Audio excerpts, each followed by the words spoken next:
Hi friends, a great thanks for being in my YouTube channel. இன்றைக்கி நம்ம video வந்து எதை பற்றி படிக்க போகிறோம் அப்படின்னு கேட்டிங்க அப்படின்னா மோனோஸ்டேபிள் ஆப்ரேஷன் பற்றி படிக்க போகிறோம். ஸோ இந்த வீடியோ வந்து ஏற்கனவே மோனோஸ்டேபிள் மல்டிவைப்ரேட்டர் பற்றி போட்டுட்டேனோ அப்படின்னு சொல்லி நீங்கள் சந்தேகப்பட்டீங்க அப்படின்னா எஸ், நான் ஏற்கனவே போட்டிருக்கேன் இந்த வீடியோ. பட் அது வந்து என்ன அப்படின்னு பார்த்தீங்கன்னா ஆப் ஆம்ப் யூஸ் பண்ணி. பட் இந்த வீடியோ வந்து எதை பற்றி அப்படின்னு பார்த்தீங்கன்னா 555ங்கிறத யூஸ் பண்ணி. ஸோ ஆப் ஆம்புக்கும் 555க்கும் என்ன வித்தியாசம் இருக்குது, ஆப் ஆம்ப்னா என்ன, 555 என்னன்னு சொல்லி நிறைய வீடியோஸில் நம்ம வந்து சொல்லியாச்சு. ஸோ இந்த வீடியோ வந்து பார்த்திங்க அப்படின்னா வந்து 555 யூஸ் பண்ணி எப்படி வந்து ஒரு மோனோஸ்டேபிள் வந்து நம்ம பண்ண போகிறோம் அப்படிங்கிறத பற்றி தான். சரி, ஓகே. ஒரு மோனோஸ்டேபிள் மல்டிவைப்ரேட்டர்னா என்ன பேசிக்கலாக அர்த்தம் அப்படின்னு கேட்டிங்கன்னா, ஒரு எக்ஸ்டர்னலாக ஒரு ட்ரிகர் பல்ஸ் கொடுத்துட்டு நம்ம வந்து அவுட்புட்டில் வந்து ஒரு ஸ்கொயர் வேவ் எடுக்கிறதுக்கு பேர் தான் என்ன அப்படின்னு பார்த்தீங்கன்னா மோனோஸ்டேபிள் மல்டிவைப்ரேட்டர் அப்படின்னு சொல்லுவாங்க. பொதுவாக மல்டிவைப்ரேட்டர்னாலே அது வந்து அஸ்டேபிளாக இருந்தாலும் சரி, மோனோஸ்டேபிளாக இருந்தாலும் சரி, பைஸ்டேபிளாக இருந்தாலும் சரி, எதாக இருந்தாலுமே அவுட்புட் என்னவாக இருக்க போகுதுன்னு பார்த்தீங்கன்னா ஸ்கொயர் வேவாக தான் இருக்க போகுது. பட் இந்த ஜென்ரேட் ஆகக்கூடிய அவுட்புட் ஸ்கொயர் வேவ் பல்ஸ் வந்து எந்த மாதிரி இருக்கோ அதை பொறுத்து தான் நம்ம வந்து அது மோனோஸ்டேபிளாக, பைஸ்டேபிளாக, அஸ்டேபிளாக அப்படிங்கிறத வந்து சொல்லுவோம். கரெக்டாக? ஸோ ஆஸ்டேபிள் அப்படின்னு சொல்லி பார்த்திங்க அப்படின்னா வந்து ஸ்டேபிள் ஸ்டேட்ஸ் அப்படிங்கிறது வந்து கிடையாது. மோனோஸ்டேபிள்னா ஒரு ஸ்டேபிள் ஸ்டேட் இருக்கும், பைஸ்டேபிள்னா 2 ஸ்டேபிள் ஸ்டேட் இருக்கும். ஓகேவா? சரி, ஓகே. நம்ம அதை பற்றிலாம் சொல்கிறத இப்போ நிப்பாட்டிட்டு நம்ம மோனோஸ்டேபிள் கதைக்கு வருவோம்.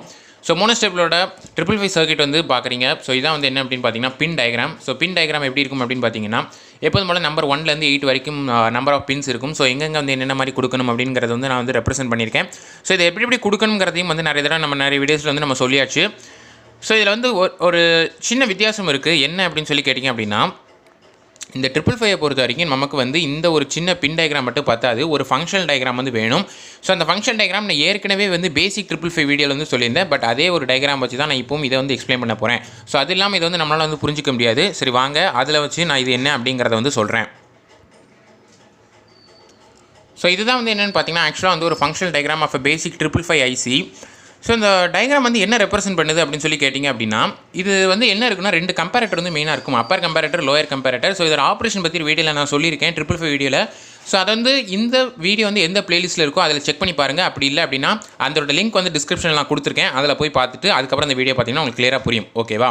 ஸோ ஒன்றுமே இல்லைங்க, வேறு எதுவுமே நடக்க போகிறதா, ஜஸ்ட் அதே ஆப்ரேஷன் தான். நான் ட்ரிகர் அப்படிங்கிற பின் இருக்குல்ல, செகண்ட் பின், இதில் வந்து ஒரு நெகட்டிவ் பல்ஸ் வந்து நான் இன்புட்டில் கொடுக்க போகிறேன். ஸோ நெகட்டிவ் பல்ஸ் இன்புட்டில் கொடுத்த உடனேயே என்ன ஆகும் அப்படின்னு சொல்லி கேட்டிங்க அப்படின்னா, இந்த கெப்பாசிட்டர் இருக்கும் இல்லையா, 6க்கும் 7க்கும் இடையில் ஒரு கெப்பாசிட்டர் வந்து கனெக்ட் பண்ணியிருப்பாங்க. ஸோ அந்த கெப்பாசிட்டர் என்ன ஆகும் அப்படின்னு பார்த்தீங்கன்னா சார்ஜ் ஆக ஆரம்பிக்கும். இந்த ட்ரிகர் பல்ஸ் நான் கொடுக்கறதுக்கு முன்னாடி இந்த கெப்பாசிட்டர் வந்து கிரவுண்ட் பொட்டன்ஷியல் இருக்கும். அதாவது வந்து சார்ஜ் ஆகாமல் அப்படியே வந்து ஒரு எப்படி சொல்கிறது, ஜஸ்ட் வந்து டிஸ்சார்ஜ் ஆன ஸ்டேட்டில் இருக்கும். கரெக்டாக? டிஸ்சார்ஜ் ஆகிற ஸ்டேட்டில் இருக்கும்போது என்ன ஆகும் அப்படின்னு கேட்டிங்கன்னா, அதோட கனெக்டாக இருக்கக்கூடிய டிரான்சிஸ்டரான Q1 வந்து ஆன் ஸ்டேட்டில் இருக்கும். ஓகேவா? Q1 வந்து ஆன் ஸ்டேட்டில் இருக்குது அப்படின்னு சொன்னால் நாங்கள் சப்ளை எதுவுமே நான் கொடுக்காத பட்சத்தில் இந்த ஃப்ளிப் ஃப்ளாப் வந்து என்னவாக இருக்கும்னு பார்த்தீங்கன்னா, ஃப்ளிப் ஃப்ளாப்பில் Q பார் வந்து 1 அப்படின்னு சொல்லியிருக்கும். சரிங்களா? ஸோ இந்த Q பாரும் 1 இருக்கும், Q1ம் ஆன் ஸ்டேட்டில் இருக்கும். எப்போ நான் இன்புட் எதுவுமே கொடுக்காதப்போ கெப்பாசிட்டர் வந்து டிஸ்சார்ஜ் அப்படிங்கிற ஸ்டேட்டில் இருக்கிறப்போ, அதாவது வந்து சார்ஜும் ஆகாமல் டிஸ்சார்ஜ் எதுவுமே ஆகாமல் ஜஸ்ட் சிம்பிளாக ஃபஸ்ட்டு சப்ளை கொடுக்கறதுக்கு முன்னாடி. ஓகேவா?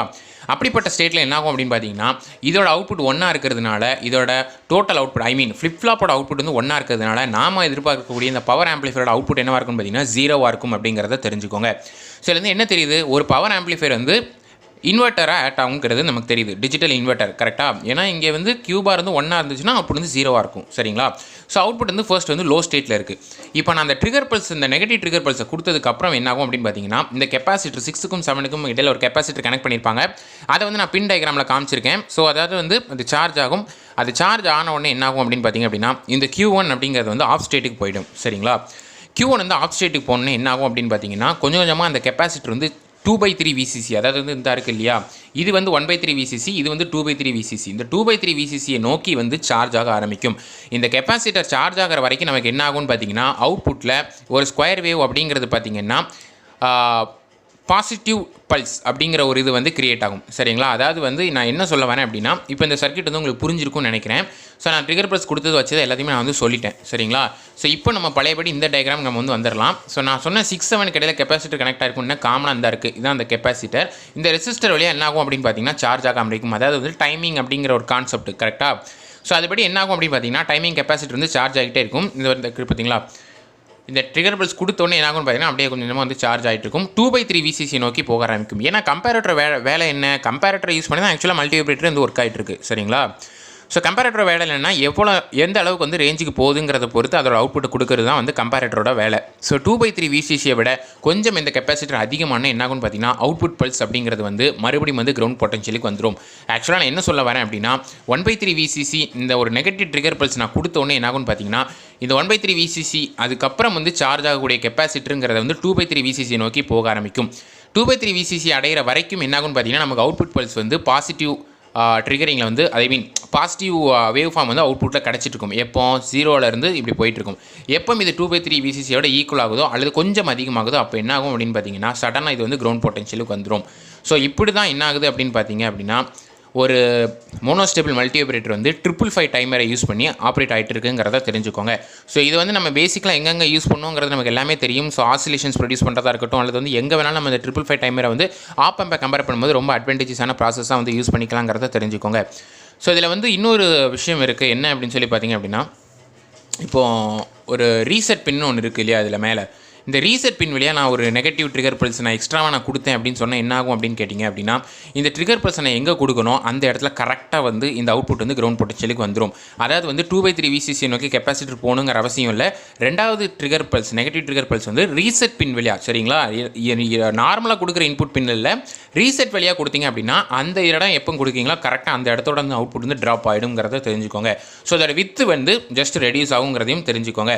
ஸோ நார்மலாக நம்ம வந்து நெகட்டிவ் ட்ரிகர் பல்ஸ் எங்கே கொடுக்கும், நம்ம வந்து லோயர் கம்பேரேட்டரில் கொடுக்குறோம், கரெக்டாக. ஸோ அந்த லோயர் கம்பேரேட்டரில் ஒரு பல்ஸாக நம்ம கொடுக்க போகிறோம். அவுட்புட்லேயும் நமக்கு பெரிய அளவில் ஒரே ஒரு பல்ஸ் தான் கிடைக்க போகுது, ஸ்கொயர் வேவ். பட் ஒருவேளை நான் நார்மலாக கொடுக்கக்கூடிய இந்த ட்ரிகர் பல்ஸ் இருக்கு இல்லையா, அந்த ட்ரிகர் பல்ஸ் கொடுக்குறேன் செகண்ட் பின்னில், இதோட சேர்த்து இன்னொரு இந்த ட்ரிகர் பல்ஸ் நான் அனுப்பிட்டு மறுபடியும் இன்னொரு ட்ரிகர் பல்ஸ் நான் அனுப்பினேன் அப்படின்னு சொன்னால் அதனால் எந்த எஃபெக்ட்டுமே இருக்காது. ஒரு ட்ரிகர் பல்ஸுக்கு நமக்கு ஒரு அவுட்புட் கிடைக்கணும்னு தான் இந்த கான்செப்டே இருக்கும், சரிங்களா. ஸோ ஒரு ட்ரிகர் பல்ஸ் கொடுத்தா ஒரு ஸ்கொயர் வேவ் அவுட்புட் தான் கிடைக்கும், ஓகேவா. ஸோ இதுதான் வந்து என்ன அப்படின்னு பார்த்தீங்கன்னா இந்த வீடியோவில் நான் சொல்ல நினச்சேன். ஸோ இதான் வந்து இந்த கான்செப்ட்டு. ஸோ கீழே வந்து ஒரு டிஃபரன்ஷியேட்டர் மாதிரி வரைஞ்சிருக்கேன். இது வந்து 2ன்னு போட்டு ரவுண்ட் பண்ணது வந்து வேற இல்லை, செகண்ட் பின்னில் தூக்கி அப்படியே இதை கனெக்ட் பண்ணிடுவாங்க. இந்த இடம் வந்து 5யோட கனெக்ட் பண்ணிடுவாங்க. பட் இதை எப்போதுமே கனெக்ட் பண்ண மாட்டாங்க. இது என்ன அர்த்தம், இது டிஃபரன்ஷியேட்டர் எதுக்கு யூஸ் பண்ணணும் அப்படின்னு கேட்டிங்கன்னா எப்போதுமே செகண்ட் பின்னில் பார்த்தீங்கன்னா நெகட்டிவ் ட்ரிகர் பல்ஸ் தான் நம்ம கொடுப்போம், கரெக்டாக.